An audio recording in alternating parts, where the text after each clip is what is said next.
Queremos hablar con alguien que sabe muchísimo de lo que está pasando a nivel federal. Estoy hablando de Arnaldo Medina, quien desde el Ministerio de Salud y como secretario de Calidad eh, justamente nos puede aportar información bien concreta. Arnaldo, bienvenido, buenos días.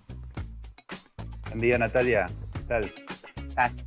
Bueno, en principio con muchas ganas de charlar con vos, como decíamos, para hablar un poco de la Constitución federal, que es bastante visible en general, estamos hablando mucho de lo que tiene que ver con ambas, la ciudad de Buenos Aires, la región metropolitana, pero el país hoy tiene una situación también muy distinta a lo que sucedía hace un mes atrás, y hay un trabajo que se hace de fortalecimiento del sistema sanitario federal. Para que nos mire en casa, ¿qué es el fortalecimiento a un sistema sanitario federal? ¿De qué se trata? ¿Qué se hace desde el Ministerio para que en todo el país esté garantizado el acceso a la salud?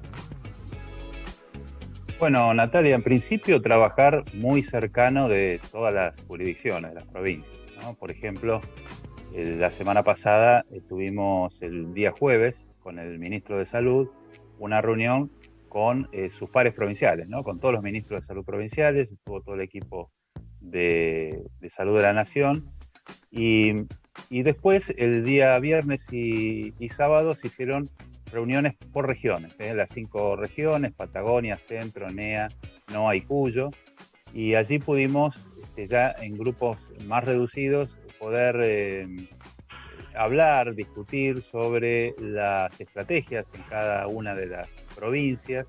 También es muy importante para este fortalecimiento las experiencias, ¿no?, que tiene cada provincia y la posibilidad de intercambiar. Es decir, acá hay provincias que están en distintos momentos epidemiológicos. Por ejemplo, hay algunas que ya hace un tiempo que han tenido aceleración de casos o que están en mesetas altas y ya han acumulado muchísima experiencia. Y esa experiencia es importante que se transmita a las provincias porque se repiten ciertos patrones, no solamente acá en Argentina, en el mundo, ¿no? Cuando se empiezan a acelerar las curvas, empieza a haber muchos casos, qué empieza a pasar con las camas, qué empieza a pasar con los diagnósticos, qué pasa con los rastreos, que hay que reenfocar las estrategias. No es lo mismo la estrategia de una provincia, como podríamos decir hoy en nuestra realidad, el caso de la provincia de Misiones, ¿no? Que tiene pocos casos y que está más preocupada para que no ingresen del exterior, por ahí de países limítrofes o desde otras provincias, a cuando ya se ingresa en una situación de circulación comunitaria, donde hay muchos contagios, donde se empiezan a acelerar los contagios y allí ya hay que dar otro tipo de respuestas. Así que creo que eso es muy, muy fructífero, lo aprovechan mucho las provincias.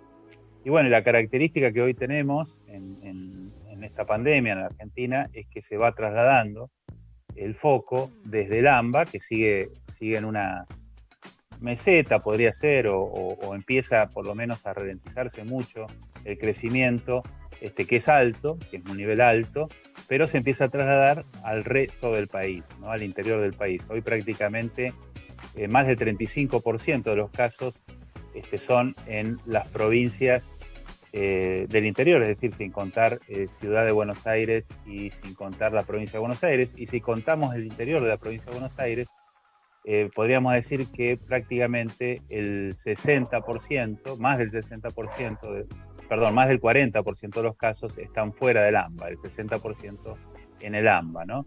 Esto es lo que va marcando esta nueva realidad de nuestro país. Hay una situación muy puntual en función de lo que vos comentás, que tiene que ver, por supuesto, con el cansancio de mucha gente de estar aislado o en cuarentena. La cuarentena realmente fue mucho más extensa en el tiempo aquí en la región del AMBA. En el resto del país hubo distintas modalidades que se llevaron a cabo. Lo digo yo como rosarina, que en la ciudad donde nací, la realidad era muy diferente a la que vivíamos acá, los que vivimos en Capital, y hoy la situación es mucho más compleja. Cuán importante es evitar en este punto, porque esto es una cuestión de salud que atraviesa todas las fronteras, todos los pensamientos, las ideologías, y tiene que ver justamente con esto, con poder pensar qué es lo importante. Las reuniones sociales, en definitiva, es lo que más manifiesta todo el mundo que extraña. ¿Qué capacidad de impacto negativo tiene o de posibilidad de contagiarnos el hacerlas o no, Arnaldo? Bueno, en general, es decir, en términos generales, a diferencia de otras enfermedades infecciosas, donde se suele poner el foco en los casos más graves, es decir, por ejemplo, ¿no? Cuando fue la epidemia de la gripe, ¿no? Del H1N1, Sí. ahí sí nos preocupaban los casos graves. Acá, si bien no dejan de preocuparnos y obviamente este refuerzo del sistema de salud federal del que hoy hablamos tiene mucho que ver con fortalecer las áreas asistenciales, las camas de terapia, el foco, la mayor energía para controlar la enfermedad tiene que estar puesta en los casos leves.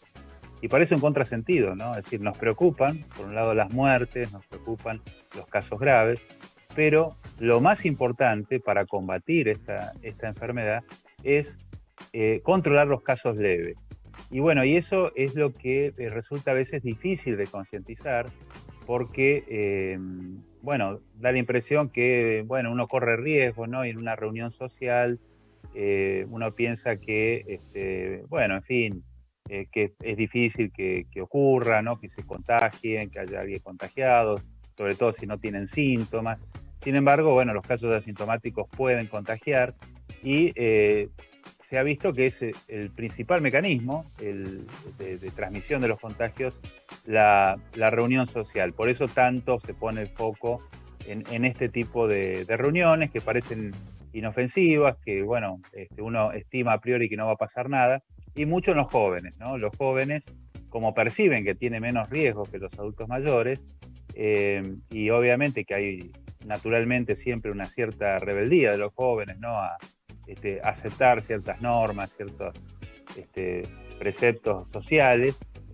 Bueno, lo que ocurre es que hay también una tendencia a relajarse un poco más, a no usar los barbijos, los tapabocas, compartir botellas, que es una costumbre que está muy, muy arraigada, ¿no? Entre los jóvenes, compartir la botella o el mate.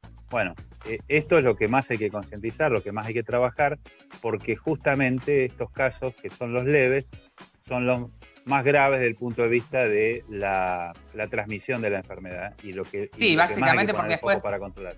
después quizás van a la casa y conviven con sus padres o sus abuelos y ahí ese riesgo toma una potencia, entendemos, mucho más grande, ¿no?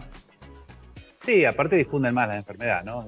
Supongamos que no ocurra esto, que no tengan un abuelo, quizás puedan tener conciencia de eso. Hemos visto esto, que los que son conscientes porque viven con un adulto mayor tienden a cuidarse un poco más, pero sí pueden contagiar a que vive con un adulto mayor o pueden contagiar a otra persona en otra circunstancia y se difunde más la enfermedad y empieza a haber mucho más riesgo para todos por esa difusión.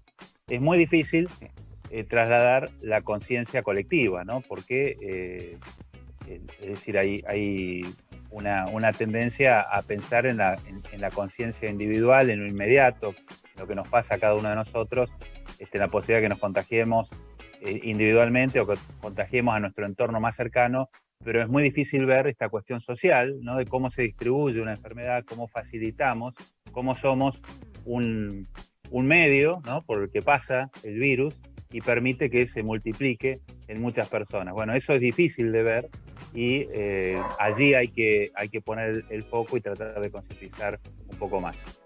Muy bien, Arnaldo, muchísimas gracias. Vamos a seguir concientizando, porque lo individual siempre decimos suma, pero lo que transforma definitivamente es la cuestión colectiva sobre la que tenemos que trabajar. Abrazo grande, gracias. Abrazo, gracias a vos.